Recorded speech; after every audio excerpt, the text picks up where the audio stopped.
In this video, we're going to be talking about making selections here inside EasyStone.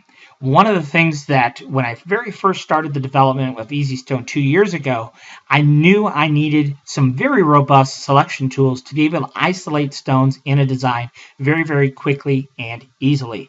And so these selection tools that we have here inside EasyStone have existed since day one. They've always existed in EasyStone because of the necessity, how important it is, and how it streamlines your design process.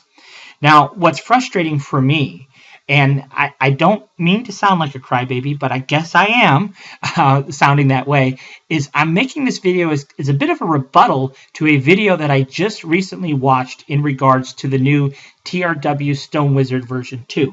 Now, we don't hide the fact that there are other options out there for you in regards to a rhinestone macro that works with CorelDRAW. You know, it's not just the Stone Wizard. There are other options out there besides the Stone Wizard as well. What we argue is that we have been developing EasyStone for a number of years now and have some really amazing features here inside EasyStone.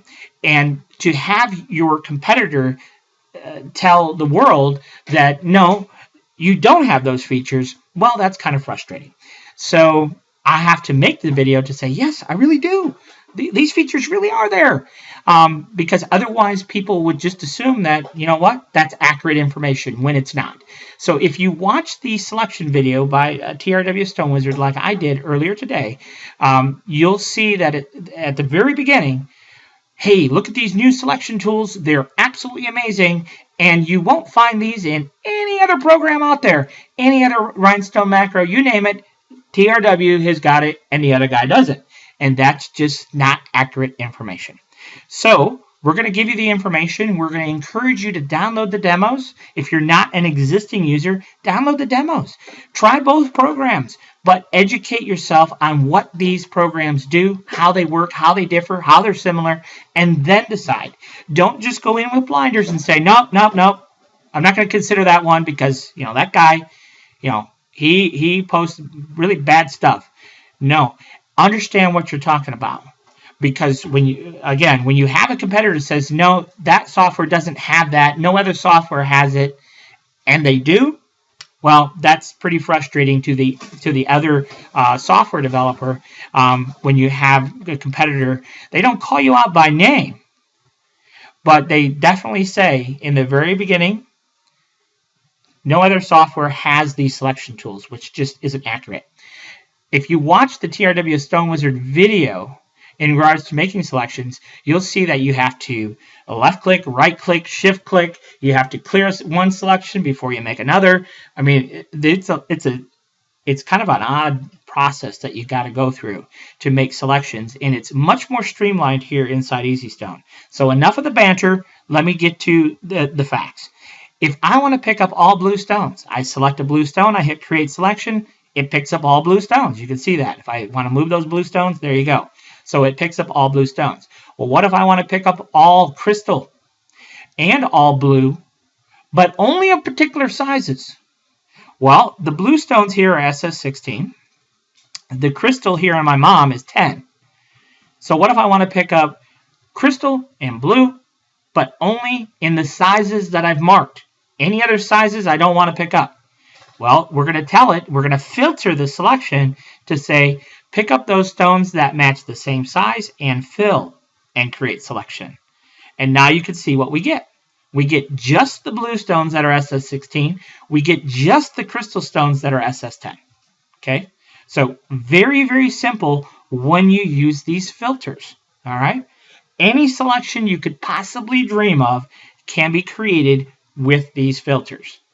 And you can see that we even kind of go one step over what you will find in the Stone Wizard in regards to being able to select objects by their name, also by the outline color of the object, and also by the outline width of the object, which definitely has applications in other areas. So we have very robust selection options, and you can see it's very streamlined. No left clicking, right clicking, shift clicking, clearing of a selection before making another one. None of that. It's just make your selection and away you go. Now, so we've seen how you're most generally, you're going to either select by fill, by size. If you do not have to select fill, if we're just looking to select light cyan, you can just mark it and hit create selection. That's the default. If none of these are checked, it's going to select by fill. It's only when we check these options that the filters come into play. Well, what happens in a situation where we have more than one copy of a design, or we have 5 designs, or maybe we want to just focus on one area of our entire design and pick up stones just in that area? Well, what happens in that situation? Well, in that situation, it's slightly different. If I want to pick up all crystal stones that are SS10, what I would do is I would select a crystal stone, and I have to mark it, and then I have to target, no, I just want to work on this side of the page. So now when I hit create selection, you can see all the SS10 crystal on the left, those are untouched. Just my current selection is considered, not the entire document. So again, if I select one of the stones here in Mom and hit create selection, well then all of our crystal stones are selected, even our SS6 stones down here.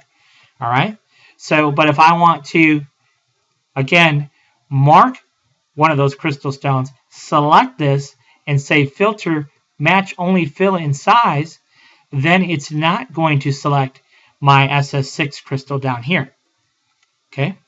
So any type of way that we want to make a selection, you can make a selection quite easily here inside EasyStone. Now, I will say that there is one function, I don't know the application, but there is one selection function inside the TRW Stone Wizard that you won't find here inside EasyStone. And that is the ability to select everything but. So in the Stone Wizard, we could actually isolate our SS6 stones, and we could target those, and then we could tell it, okay, select everything but what we targeted. Like I said, I don't really know the application for that, but you could certainly, that is one function where you can select everything but.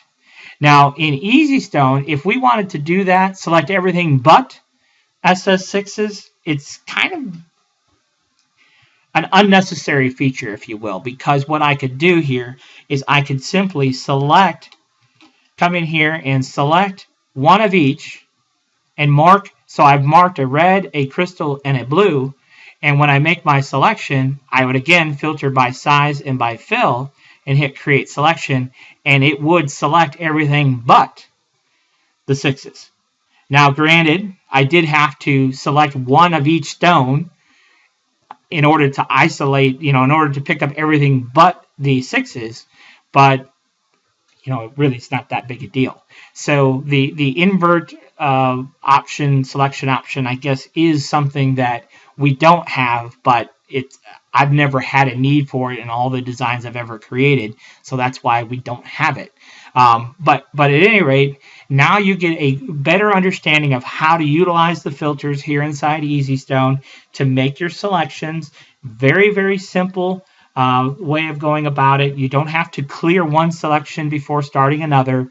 It automatically will clear your selections and be ready to go for the next time you need to make a selection. So that's it. That's all the griping and complaining I'm going to do. Now it's up to you to review the 2 videos, check out the demos if you haven't used either software, and make a determination of what's going to suit you best. And for existing EasyStone users, you're not missing out because you already have that functionality. And if you didn't know about it, now you do. Thanks for watching.